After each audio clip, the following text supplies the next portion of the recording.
Come and join me on today's adventure. Okay everybody, I'm in Sparwood here, and this is the world's biggest double tandem axle dump truck from back in the 1900s or so, somewhere around there. Now, double tandem axle means that it has two sets of 4 tires on the back, so that truck was meant for hauling some giant rocks. It's about 18 feet tall, give or take. Those tires there are 8-foot tires, so they're absolutely giant. Hope you guys enjoy that. Ready to find some gold, buddy? All right. Welcome everybody. Always so good to see you tuning in each week. For those of you that are new, I hope you like the channel. Maybe by the end of the video, if you like what you see, that like and sub goes awesome. But you know, I like to try to impress people, or at least show people kind of what I'm doing first. So here's where we go. I'll show you the creek first, because I always love to show a beautiful shot of the creek to start.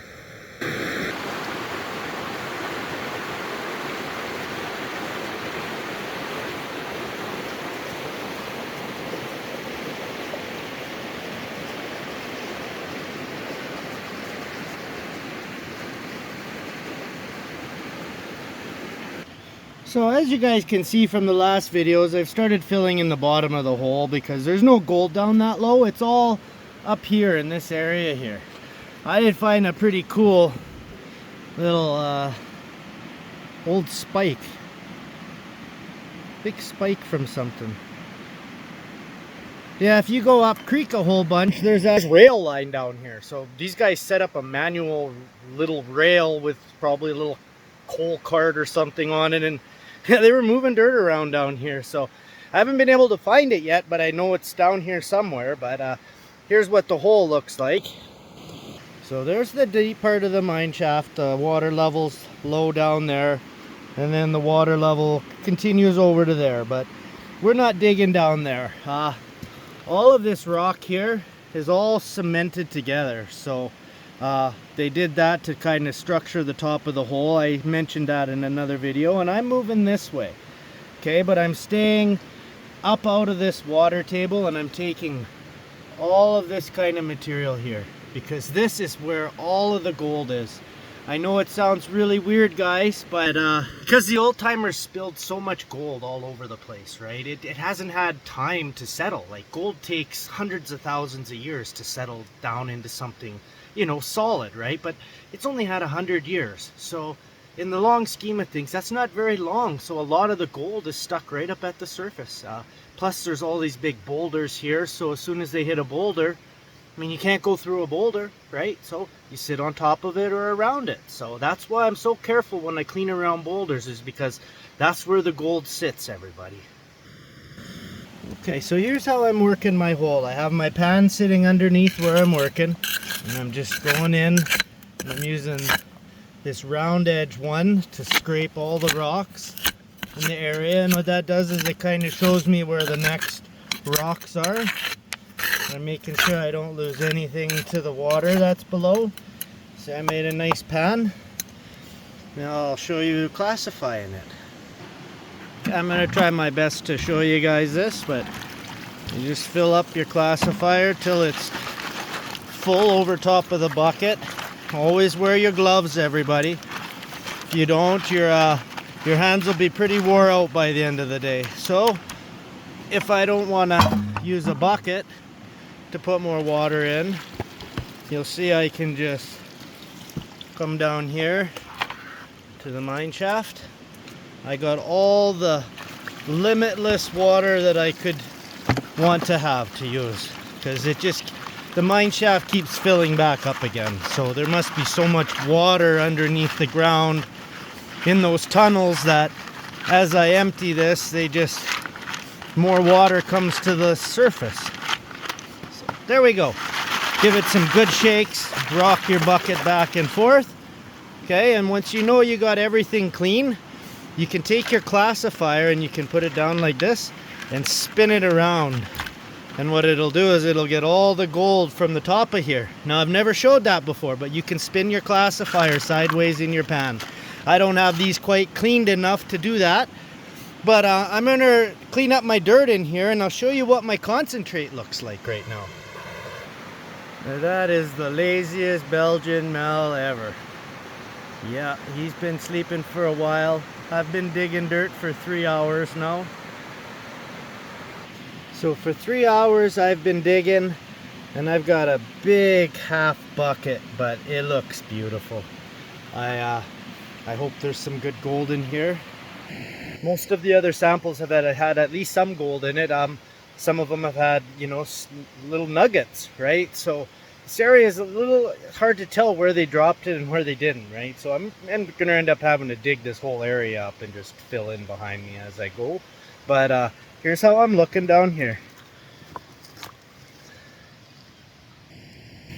Okay, I've worked my way down here a little more. Now I have this rock here is loose, but what I'm gonna do as soon as I'm done filming is I'm gonna pull that rock and put it in a rock washing bucket and try and stop whatever I can from going down in the water here. I know I've said it before, guys, but if you let water and dirt, gold dirt mix, it's gone. Gold's so heavy, it drops so quick, you'll never get it. So yeah, even guys with suction devices and things, they still can't get it, because as soon as they go around something, it just goes deeper and deeper, and eventually it'll get where it wants to go, but it's probably not going to be in your pan. So we're going to keep going here.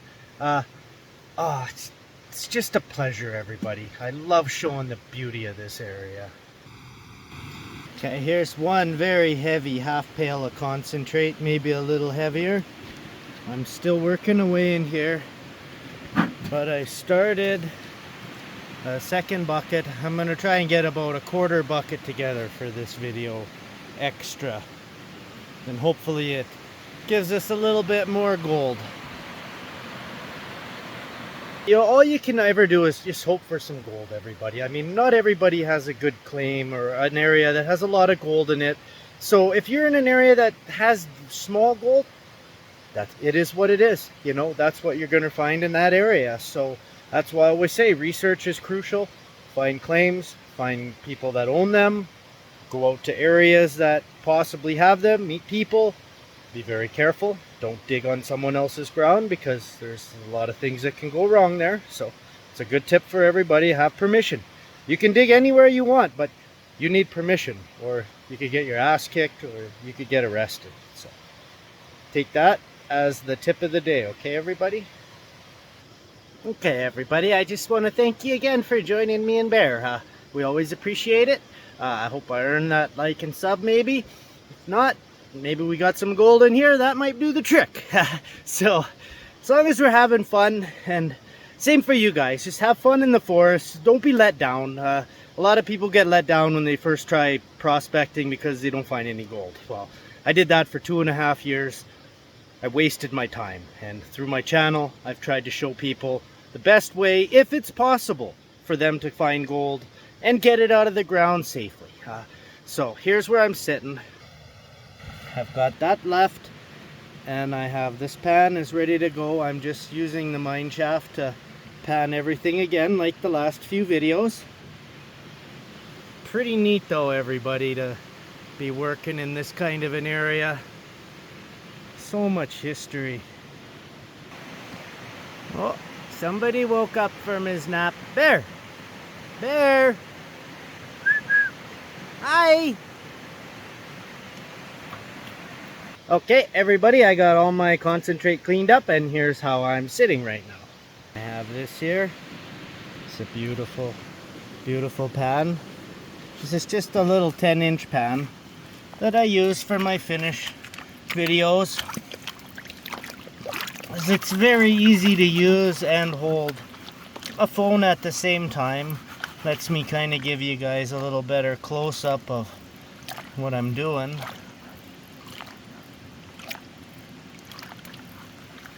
So I'm just stratifying it real good, and then I just give it 2 or 3, you know, it depends on the material, 2 or 3 in and outs, and then you stratify it again. You go a few more, and then you stratify it. You go a few more, And then you get these guys here. You can just pull them back.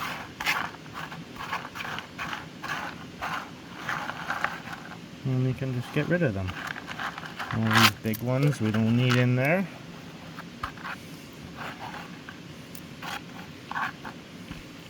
Okay.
Okay, let's see what we got, guys. I don't think this is a big sample.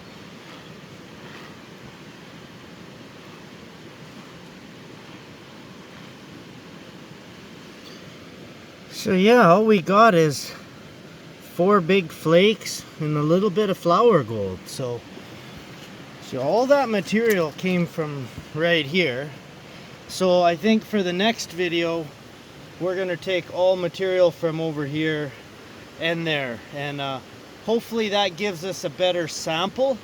I'm guessing they didn't keep washing rocks this way, so I'm hoping that this is the area they were starting to wash their material in. So I may have just been beside it on the other videos. That's why the gold was so good. And there you go, guys. You know, that's a lot of work for very little bit of gold, but I love doing it, and this is a great area. I hope one day, you know, I hit a big payload, but, you know, I don't wish, you know, it's wishful thinking, right? This creek is consistent enough that you guys can get great videos each week, and I always appreciate you tuning in. And from me and Bear, stay safe in the forest, and we will see you next week. Thanks, guys.